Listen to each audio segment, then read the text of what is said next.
네, 저는 명상 다이어리, 마이크 싱어의 명상 다이어리를 갖고 왔는데요. 진정한 나를 찾으러 떠나는 여러분들을 위해서 인생을 바꿀 여정에 여러분들을 응원하기 위해서 마이크 싱어가 이 책을 펴냈습니다. 마이크 싱어가 전하는 진정한 나를 찾는 여정에서 1년에 52주, 52개의 질문을 마련해서 여러분들이 자신을 돌아보고 성찰할 수 있는 기회를 제공합니다. 이걸 5년 동안 1년마다 한 번씩 5번을 하게 되면 자신이 어떤 과정에서 어떤 변화가 있는지, 어떤 여정에서 내 질문이 나를 어떤 식으로 성장시키는지를 알 수 있도록 만든 워크북입니다. 상처받지 않는 영혼이 독자들을 내면의 여행으로 이끄는 안내서였다면 이거는 실전 워커북이라고 생각하시면 됩니다. 우리가 모두 살아가면서 가시가 많이 박혀 있습니다. 손에 박힌 가시는 빼내면 되는데 마음의 가시는 어떻게 뽑을 수 있을까요? 차라리 없앨 수 있으면 참 좋겠다고 생각하지만 쉽지 않죠. 그 불가능한 이야기지만 마이크 싱어는 오프라 인프리가 이 마이크 싱어를 굉장히 좋아하거든요. 나왔을 때 얘기합니다. 가능하다고. 어떻게? 우리가 생각과 나를 분리하면 생각이 내가 아니라고 하는 그 지점을 만나게 되면 진정으로 내 자신의 내면으로 들어가서 그 가시를 송두리째 뽑아낼 수 있다라고 얘기합니다. 엉겅퀴를 어설프게 만지면 엉겅퀴 가시가 손가락을 찌르지만 대담하게 웅크지면 가시들이 바스러진다. 맥스웰의 성공의 법칙에 있는 내용인데요. 어쩌면 우리는 내면 속으로 들어가야 그 가시를 바스러지게 움켜쥘 수 있을 것 같습니다. 내면의 평화와 자유를 찾기 위해서 우리는 뭘 하면 좋을까요? 이 다이어리와 함께 하라고 합니다. 눈을 감고 명상하기 전에 다이어리에 있는 질문에 답해도 되고 바쁜 하루를 시작하거나 끝낼 때 간단히 적어보기도 하고 순서는 상관없다고 합니다. 1년에 52개의 질문과 만나면 당신의 내면에서 무궁무진한 답이 나오고 그 힘으로 우리는 새로운 당신을 만나게 될 것입니다. 그래서 챕터가 5장이고요. 일단 1장부터 말씀드리면 잠드는 의식을 일깨우기. 그래서 읽어보겠습니다. 진정한 성장을 위해서는 당신이 마음의 소리가 아님을, 당신은 그것을 듣는 자임을 깨닫는 것보다 더 중요한 것은 없다. 요즘 자주 들리는 마음의 소리는 무엇인가요? 삶의 대부분은 당신의 마음이 삶에 대해 찌끄리는 말과는 전혀 상관없이 당신의 통제력을 훨씬 넘어선 힘의 흐름에 따라 전개될 것이다. 내 뜻과 무관하게 될 일은 결국 된다고 생각했던 일은 무엇인가요? 개인의 진정한 성장이란 불안해하면서 보호를 요청하는 자기 안의 어떤 부분을 극복해내는 것에 관한 문제이다. 가장 극복하고 싶은 콤플렉스는 무엇인가요? 용기란 결과에 개의치 않고 뭔가를 하는 거라고 합니다. 내면으로 들어가는 거는 결국 우리가 그 결과에 상관없이 우리가 내 내면과 소통하기 시작한다는 의미에서 용기라고 하는 단어를 붙일 수 있을 것 같습니다.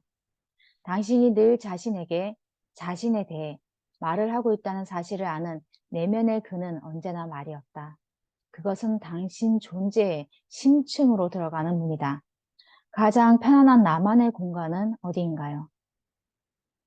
목소리를 지켜보는 그를 알면 당신은 창조의 가장 깊은 비밀을 알게 될 것이다. 당신이 가장 믿는 것은 무엇인가요? 당신은 외부의 조건을 바꾸면 문제가 없어지리라고 생각한다.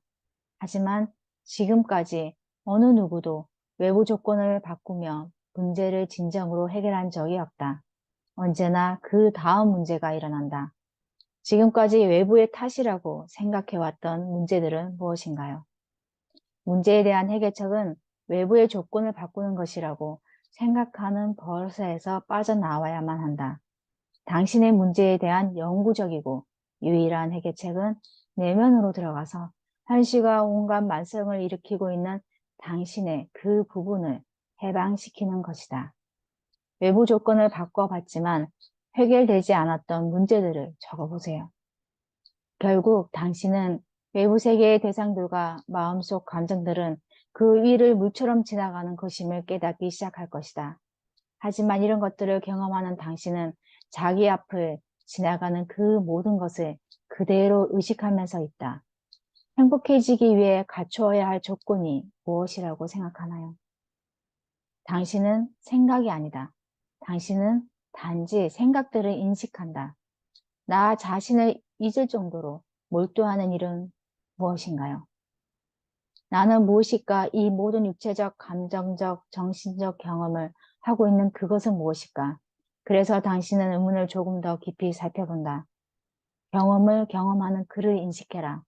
당신은 마침내 경험자인 그 당신이 어떤 특별한 속성을 지니고 있음을 깨닫는 내면의 어떤 지점에 도달할 것이다.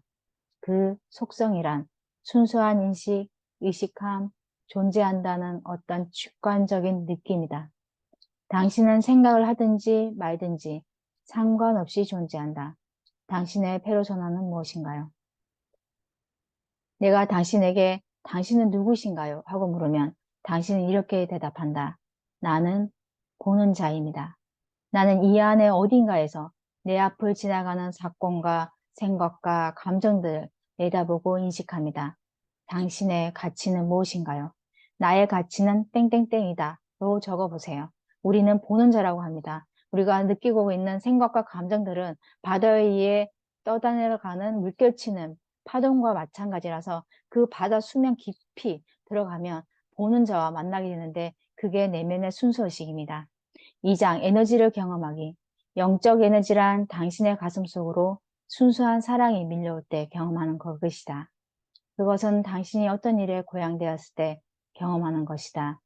이 모든 높은 에너지가 내부로부터 생겨난다. 최근에 가장 신나고 벅차올랐던 일은 무엇인가요? 에너지는 늙지 않는다. 지치지도 않는다. 음식을 필요로 하지도 않는다. 필요로 하는 것은 단지 열림과 받아들임이다. 최근에 기쁨, 사랑, 의욕을 느꼈던 적은 언제인가요? 무엇 때문이었나요?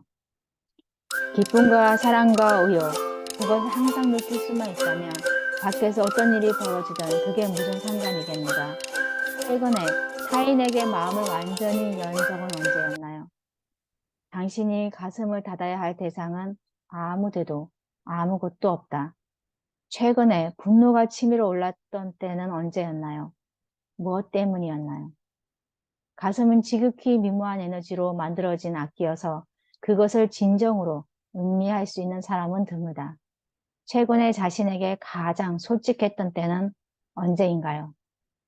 당신이 경험했던 가장 고양된 상태는 단지 당신이 마음을 활짝 열었던 결과일 뿐이다.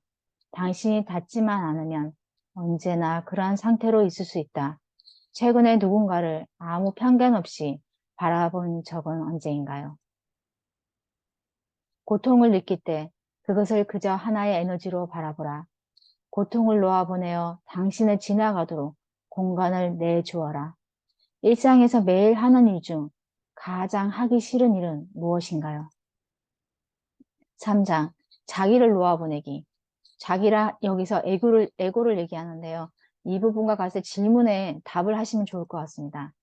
두려움도 하나의 대상이다. 그것은 이 우주에서 당신이 경험할 수 있는 무수한 대상들 중 하나일 뿐이다. 당신이 가장 두려워하는 것은 무엇인가요? 그 고통이 가슴으로 올라와서 지나가게 하라. 그러면 그것은 당신을 지나쳐 갈 것이다. 당신이 진정으로 진실을 추구하는 사람이라면 그때마다 낱낱이 놓아 보낼 수 있을 것이다.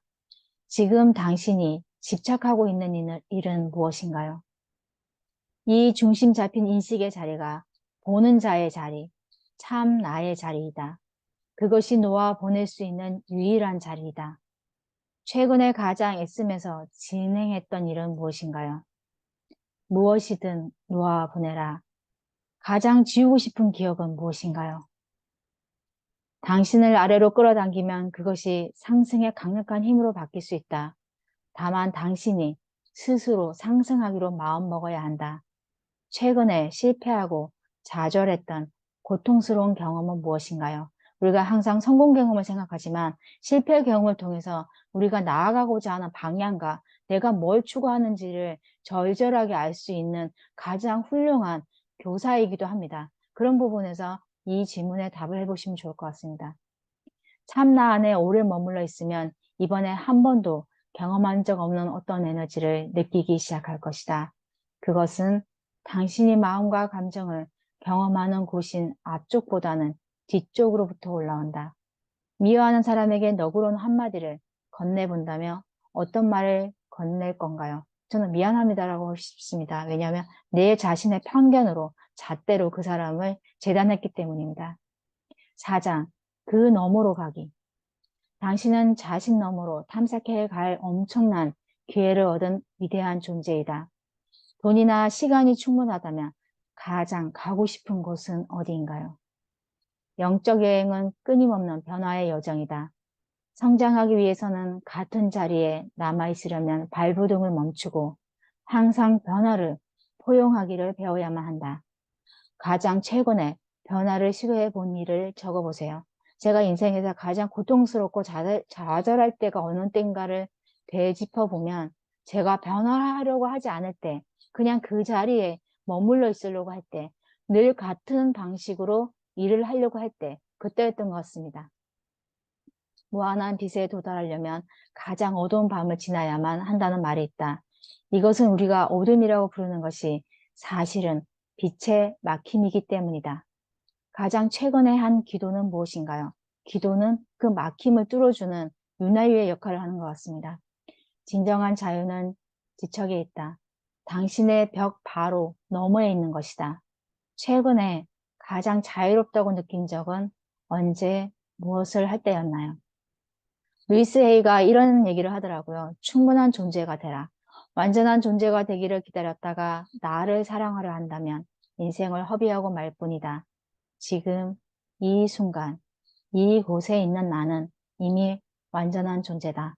우리가 완전성을 추구하려고 하다 보면 불안정성이라고 하는 반대의 개념, 상대 개념이 생기기 때문에 영원히 완전성을 추구하려고 하다 에너지가 소모되고 말 뿐인데 우리는 이미 그 자체로 온전하고 안전하다라고 생각한다면 우리는 이 순간을 충분히 즐길 수 있을 것 같습니다. 그러기 위해서는 구봉영 씨가 나는 무엇을 잘할 수 있을까라고 하는 책에서 당신 믿음을 믿고 거기에 충실히 귀를 기울이는 것, 그게 가장 내면으로 들어가는 기본이 아닌가 싶습니다.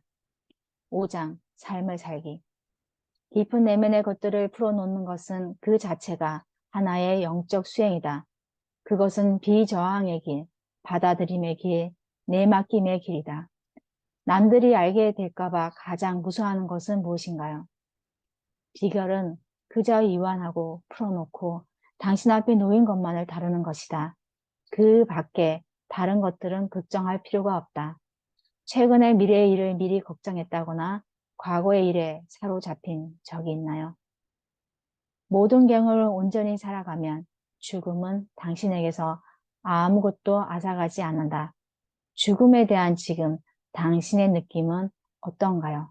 이와 관련한 영상이 하나 있어서 보고 얘기 나누겠습니다.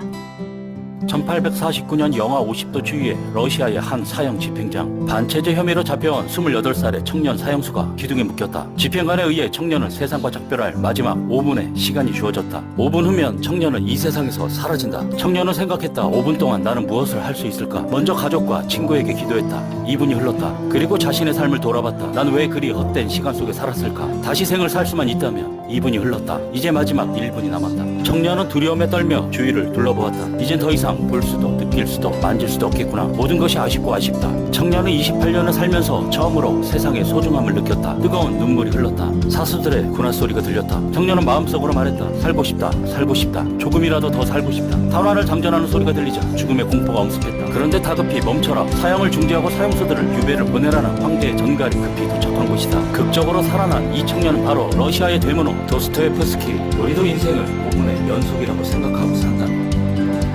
네, 지금 말씀드렸던 영상은 도스토옙스키의 실화라고 합니다. 우리가 생각하다 보면 스티브 잡스가 죽음은 삶이 만든 최고의 발명이고 항상 되짚어서 했던 질문이 이거라고 합니다. 오늘 죽는다면 지금 일을 계속 할 것인가? 우리가 죽음이라고 하는 그 부분에 대해서 명상에 들어가기 시작하면 또 다른 면에서는 생의 에너지를 다시 한번 일깨울 수 있는 그런 질문과 만나게 된다고 합니다. 당신은 자신에게 일어나는 삶을 경험하는 것이지 일어나기를 바라는 삶을 경험하는 것이 아니다. 다른 일이 일어나게 하려고 애쓰느라고 삶의 한순간도 허비하지 말라.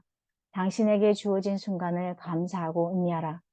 최근에 계획했던 일이 뜻대로 되지 않아서 스트레스를 받은 적이 있나요? 중심을 잡고 그 땅 속으로 기어들지 않기로 하면 당신은 도를 깨우치게 될 것이다. 최근에 부정적인 에너지에 사로잡힌 적이 있나요? 그걸 알아차리고 놓아 보냈나요? 도가 어디로 가는지를 당신은 결코 볼 수 없다. 다만 도와 함께 있을 수 있을 뿐이다. 필연적으로 찾아올 괴로움이 있다면 그 괴로움이 닥쳐올 때 어떤 태도로 맞이할 건가요? 궁극적으로 신에 대해 아는 유일한 방법은 자신을 그 속으로 녹아들게 하고 무엇이 일어나는지 보는 것이다. 가장 최근에 마음이 따뜻해졌던 경험은 무엇인가요? 당신의 신은 환희 속에 있으며 당신은 그것을 말릴 수 없다. 삶의 궁극적인 목표는 무엇인가요? 이 모든 52주의 그런 질문 중에서 가장 핵심 질문을 하나를 꼽으라면 삶의 궁극적인 목표는 여러분들은 무엇이었나요? 이 질문인 것 같습니다. 그 질문에 답하기 위해서 아까도 바빌론에 얘기한 내용과 같이 맥이 닿아 있는데요. 출생이 어떻든 노예의 영혼을 가지고 있으면 노예야 라는 말처럼 우리는 주인의 의식으로 살고 있는지 노예의 의식으로 살고 있는지 어떤 삶의 목표를 갖고 살고 있는지에 따라서 내 영혼이 결정된다고 합니다. 수처작주, 입처계진이라고 내가 가는 곳마다 주인이고 그 선 자리마다 진리라고 합니다. 지금 나와 지금 이 순간에 있는 그곳이 바로 깨달음의 장이고 진리라는 사실로 오늘 새벽 도서를 마감하겠습니다. 지금까지 스위치 코치 오수진이었습니다. 감사합니다.